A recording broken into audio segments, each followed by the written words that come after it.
10 points, delivery 20 points, gesture 10 points, posture 10 points, for a total of 50 points. Each participant will be given 4 minutes to perform. Warning bell will be given at the end of 3 minutes like this. And the final bell will be given at the end of 4 minutes like this. Now allow me to introduce the panel of juries for today's competition. Mr. Samarjit, Office State Superintendent, SSI, Mrs. Damoy Kim, PRT SFS, Mrs. Savitri, PRT SFS. And the scorers of today's competition are Mr. Ravi, DGT Maths, SSI, Mr. Suresh, Left Assistant, Physics, SSI, and myself, Cadet Monarch, speaker of today's event, and to my right is Cadet Arsene, timekeeper. Now, without much delay, Interhouse English Declamation for the Junior Division will commence. Participants are Cadet Sawe Frederick Beke, 4114 of Italia. Cadet Michelle, 4257 of Indonesian House. Nirvan Sawajang, 4212 of Tigor House. Nam Elek Singh, 4123 of Raman House. Ivan Makarsa of Shivaji House. Naurin Anthony, 4211 of Tagore House. Boris Marin, 4118 of Raman House. Ali Munghan, 4191 of Netaji House. Anis Mayambam, 4184 of Shivaji House. My best wishes to all the participants. Now, may I call out Cadet Sawe Frederick Beke of Netaji House.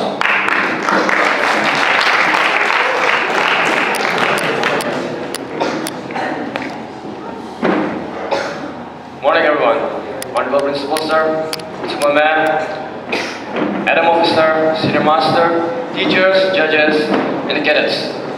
I am Sawe Frederick Beke of Netaji House, and today I am going to declaim as Nick Fujiki. He is an Australian motivational speaker, and he delivered this speech to an audience of young minds to motivate them to lead better lives. So here I begin. I'm going to talk about life when I started to go to school and stuff, and a lot of people put me down. You know what I mean? A lot of people tease each other. I mean, people come up and say, hey, you're too fat, you know? Lose some weight. And you go back home and look at yourself in the mirror and you go, ah, I'm fat, right? So a lot of people tease each other. You're too tall, you're too short, you look whatever. Different hair and all that, doesn't matter. See, the thing is, when growing up in life, it actually sort of matters to others, how you look. And then it matters to you, because it matters to others. Why?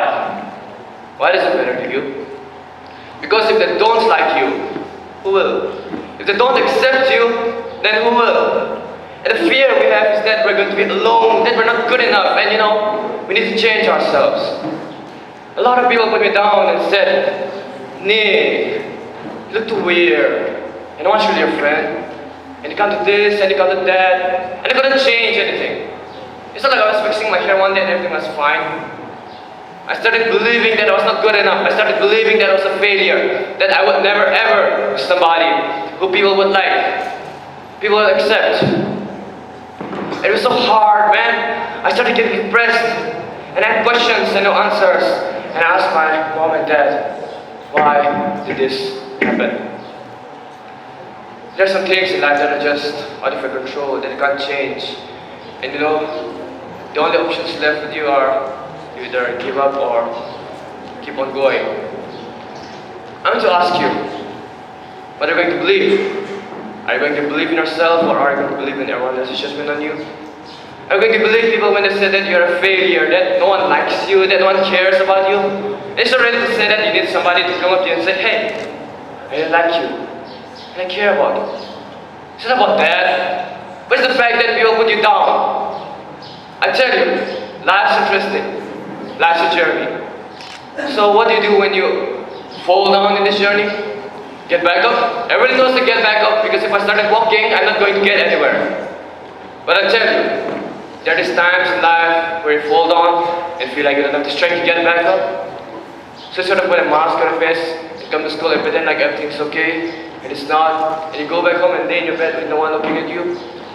When you don't have to impress anybody and you're with yourself, and fear comes in.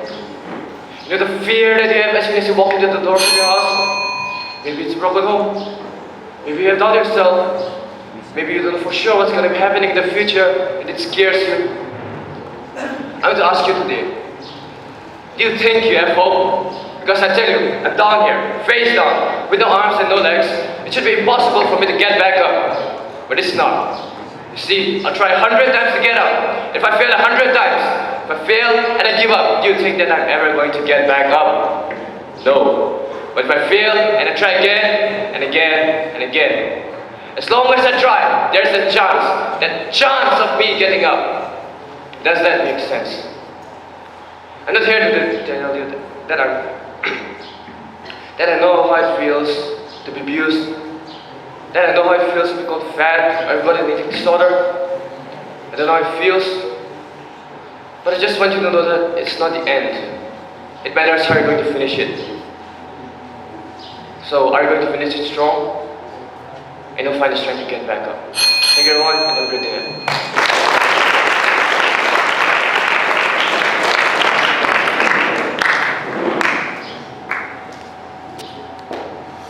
Next, I would like to call out Cadet Aniket Mishra of the Interhouse.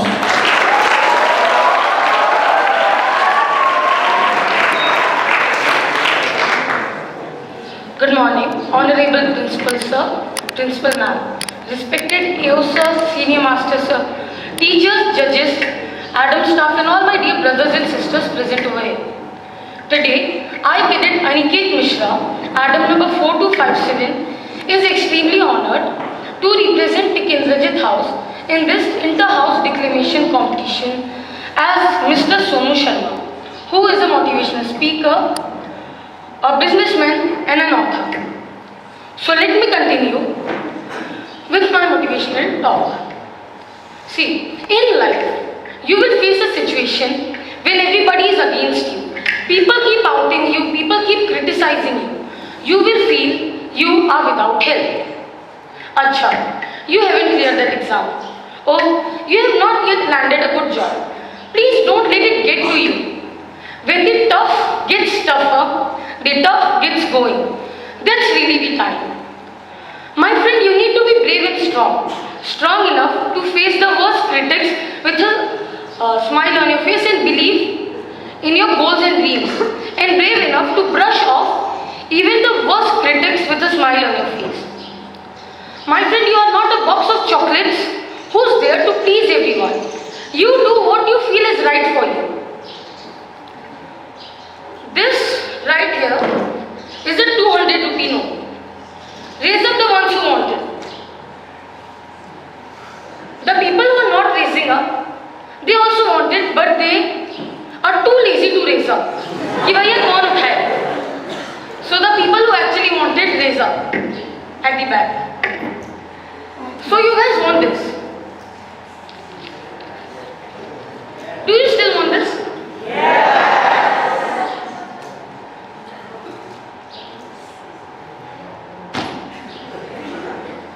Do you still want this? Yes. My dear friends, you have learned a very important lesson today. No matter how much people crush you, throw you, trample upon you, your value will still be the same. The people amongst you who are craving for success, you need to make some sacrifices. First of all, stop watching television. Stop touching Disney Plus, Hotstar, Amazon Prime, whatsoever. TV will do no good to you. The only thing it will do is harm you. My friends, let me give you an example. Most of the Indian mothers posture at night in front of the television screen like this. On the TV, a serial is going on. In most of the serials, one husband has two wives. Now the kid comes in, he will ask for his supper. Ruk ja, chhoot jayega mera anupama, is the reply by the mother. My friend, TV is making your life a choreograph. Let me give you a demo. Everyone please raise up your hands. Wider. I will count 1, 2, 3 and then I'll say clap. When I say clap, everyone will have to clap. 1, 2, 3. Ladies and gentlemen, you forgot to follow the command and the instruction you had to. I told you guys to clap after I say clap, not just by looking at me or looking at the others clapping. This is trapping you in an imaginary world. See, nobody is a born genius, even including this guy Einstein. Nobody is a born genius. Each and every one of us amongst us here has the talent, has the caliber and the intelligence to crack each and everything in our life which we are set on. But the problem is, you are afraid to give that extra push required. The problem is, you are afraid to go against the wishes of your family members. My friend, until and unless you go against the wishes of your family members and you leave that comfort zone, you won't be able to pass or crack the big examination. The first thing you guys need to learn is how to learn. And the second thing, you need to train for that challenge before facing the challenge. Keep one thing in mind. When the sun is shining bright in the sky, the moon is working hard to act as the savior in the night. Thank you.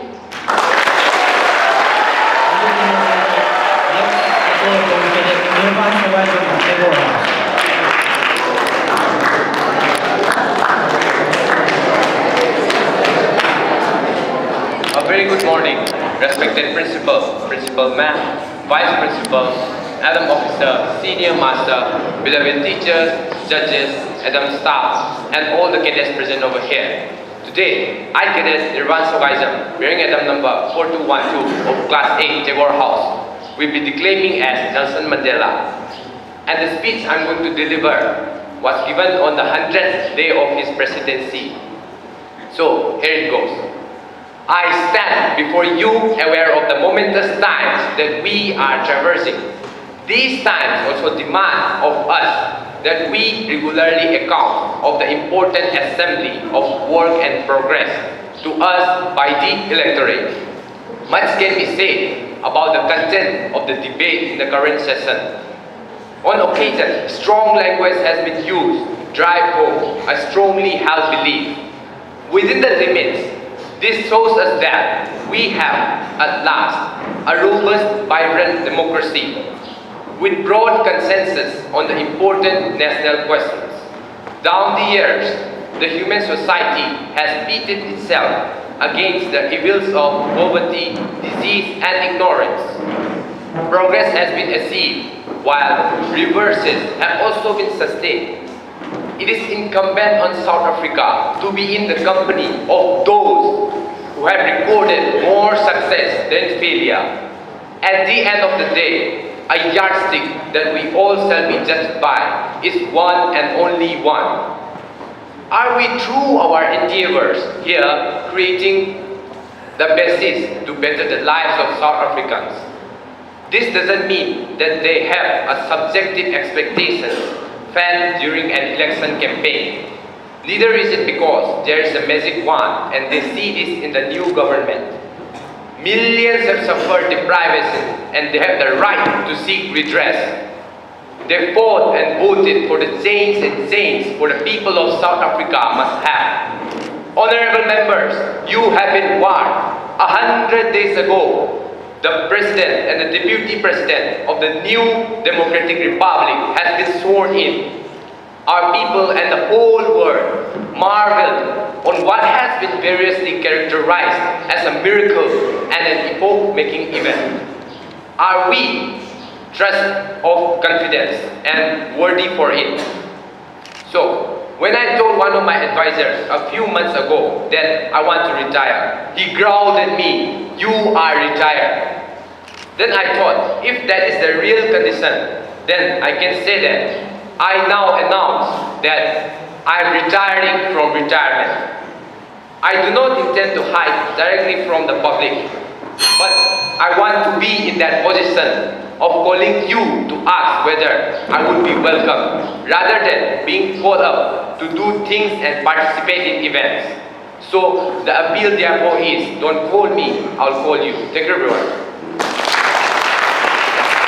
Thank you for the everyone. Next, I call out Cadet Alexina of Roman House.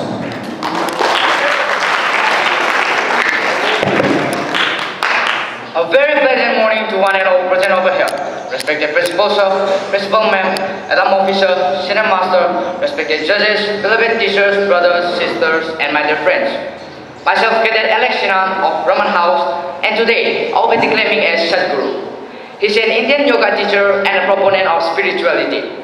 This is one of his beautiful speeches on how to handle one's thoughts and emotions. So here it goes. In life, there are many phases where we feel we're depressed and we're lonely, and everybody's against us, and there's nobody to guide us or talk about it. So at that moment, how should we handle it, or how should we deal with it? See, this is an unfortunate condition that a whole lot of human beings are in. In their experience, in their personal experience, life is like me versus the universe. Being in a competition with the universe is a stupid thing to do. Your existence is constantly an engagement with the universe, but your mind becomes against the universe. If you create a psychological condition that you are against or in competition with the universe or the cosmos, obviously you will feel crushed for small things. Little things will crush you. And when I say little things, maybe you failed your examination, maybe you got kicked out from a university, or maybe you fired from your job, or maybe something else like this happened.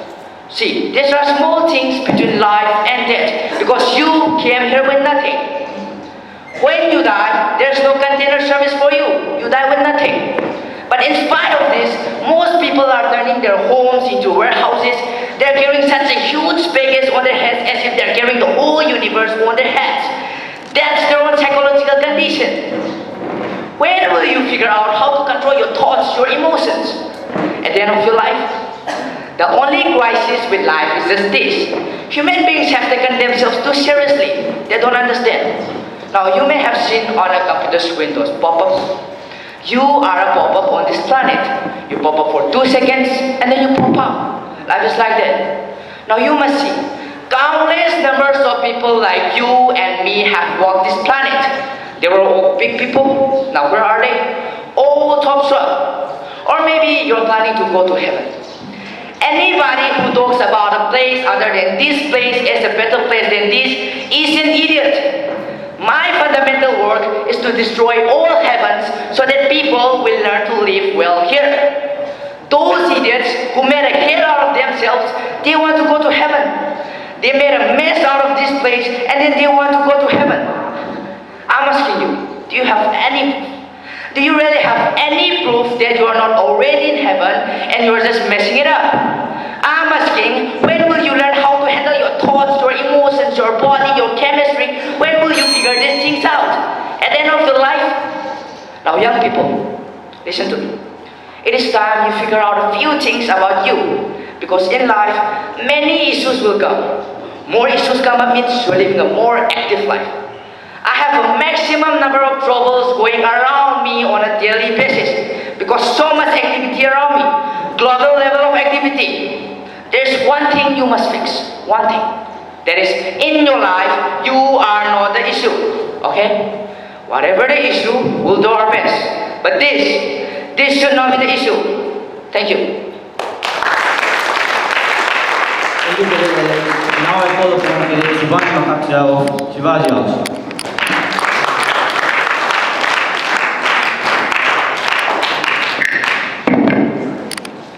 Those who deny freedom for others doesn't deserve it for themselves.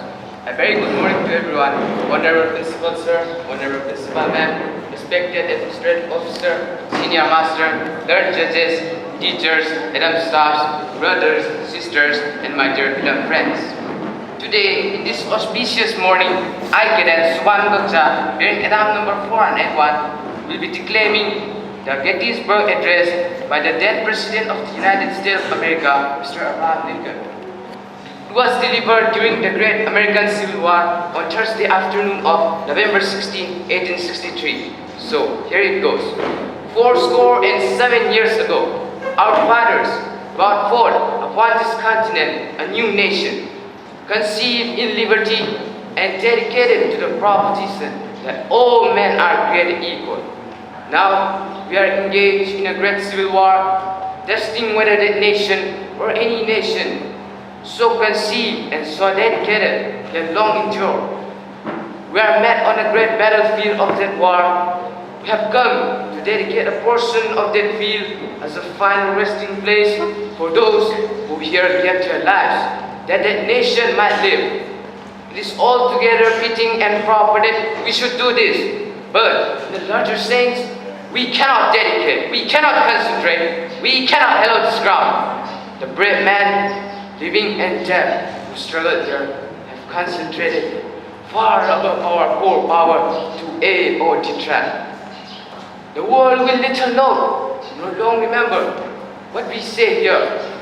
But it is for us, the living, rather to be dedicated here to the unfinished work which they who fought here have thus far so nobly advanced. It is rather for us to be here dedicated to the great task remaining before us, that from this honored dead we take increased devotion to that cause for which they here gave their last full measure of devotion.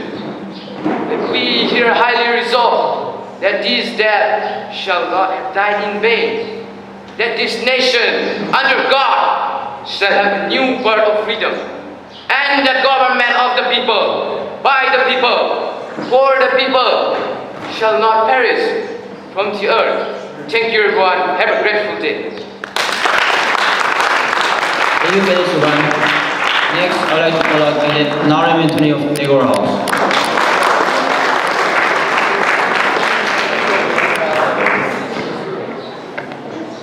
A really good morning, Honorable Principal, Principal Ma'am, Vice Principal Sir, Administrative Officer, Senior Master, beloved teachers, judges, and all the other cadets present over here. Today, I, Cadet Narim Anthony, bearing admission number 4211, will be declaiming as William Henry Gates III, also known as Bill Gates. The speech which I'm about to deliver was given by him at Harvard in 2007. Without wasting much time, I present to you his speech. I'm a bad influence, and that's why I've been asked to give a speech at your graduation and not on your coronation. I've been waiting for more than 30 years to say this. One of my biggest memories of Harvard came in January 1975 when I made a call from the Career House to a company at Albuquerque, New Mexico. They had begun making the world's first personal computers. I offered to sell them software. I was worried that they would realize I'm just a student in a dorm and hang up on me. Instead, they said, "We are not quite ready, come see us in a month," which was a great thing because we hadn't written the software yet. And from that moment, I worked day and night on this little extra credit project, which marked the end of my college education and the beginning of a remarkable journey with Microsoft. But taking a serious look back, I do have one big regret. I left Harvard with no real awareness of the awful iniquities of the world, the appalling disparities of health and wealth, and opportunities that condemn millions of people to lives of despair. At the same time, I got great exposure to the advances being made in the sciences. But humanity's greatest advances are not in its discoveries, but how these discoveries are applied to reduce iniquity. As we all know that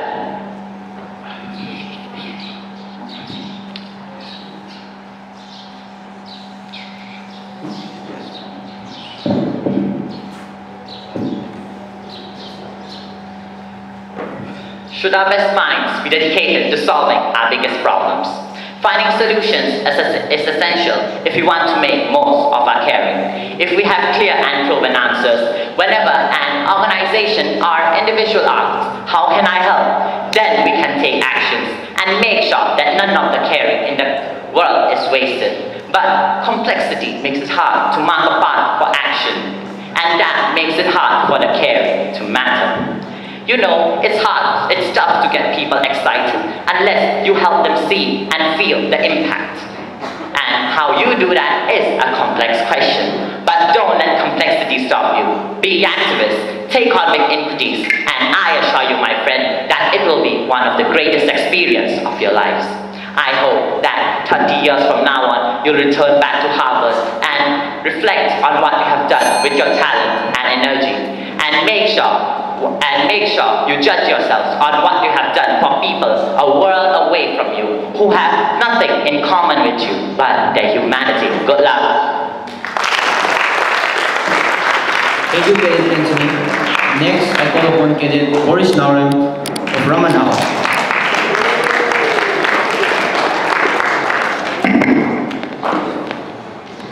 A very good morning to one and all present over here. Honorable Principal Sir, Principal Meng, AO Sir, Senior Master, learned judges, beloved teachers, sisters, brothers, and my dear friends. Today, I, Cadet Nauran Boris, and Mission number 4118 of Class 9, representing Raman House, going to be declaring as the American professional boxer Muhammad Ali, the greatest boxer of all time. And in this speech is where he proclaimed how he is the greatest. So now I present my declamation. I am the greatest. I said it even before I knew I was. Impossible, impossible, impossible. Impossible is just a big word thrown around by small men who find it easier to live in the world. I mean, they haven't even dared to explore the power. They hate to change it. Impossible is not a fact, mother, it's an opinion. Impossible is not a declaration, it's a dare. Impossible is potential, impossible is temporary. Impossible is nothing. I have always believed in myself, even as a young child growing up in Louisville, Kentucky. My parents instilled me a sense of pride and confidence in me, and taught me and my brother that we could be the best at anything, literally anything. And I must have believed them, because I remember being the neighborhood marble champion, and I used to challenge my neighborhood buddies to see which are many taller edges or run a foot race the length of the blocks. And I knew when I met those challenges, I was so sure that I would always win. I have never thought of losing even that once. Nah. As part of my boxing training, I would run down 4th Street in downtown Louisville, dashing in and out, up and down, taking just enough time to tell the local shops that I had been training for the Olympics, and I was gonna get the gold medal. And when I came back home, I was going to turn pro and become the world heavyweight champion in boxing. And I never thought of the possibility of failing, only of the fame or the glory I was gonna get when I won. I could see it, I could almost feel it. And when I proclaimed that I am the greatest of all time, I believed in myself, and I still do. It is so befitting that I leave the game just like I came in, defeating a big bad monster who knocks out everybody, and no one could watch them. And that's when little Gettysburg Clay from Louisville began to stop Tony Liston. The one when I let that Floyd Patterson twice. He was gonna kill me, but he hit harder than Joe's. His reaches are longer than Joe's.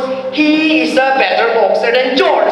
And I am better now than when I was when you saw that at 22 years old and developed kid running from Tony Liston. I'm experienced now, professional. Joe's been brought, been knocked down a couple of times. I'm bad, been chopping trees. I've done something new for this fight. I've wrestled with an alligator. That's right, I've wrestled with an alligator. Tussled with a whale, and handcuffed blinding through thunder in jail. That's bad. Only last week I murdered a rock, injured a stone, hospitalized a brick. I'm so mean, I made medicine sick. And you, George Foreman, all your tongue's gonna bow when I walk them. All of you, I know you've got him big, but the major trouble is I'm gonna show you how great I am. And my final words, when I'm dead, I want people to remember me as he took a few cups of love, 1 tablespoon of patience, 1 teaspoon of generosity, 1 pin of kindness, 1 quart of laughter, 1 pinch of kindness, and he spread it over a span of lifetime and he served to each and every deserving person he met. Thank you, everyone. Thank you, Cadet Boris. Next, I would like to call upon Cadet Kalem Mutamba of the Dazi House.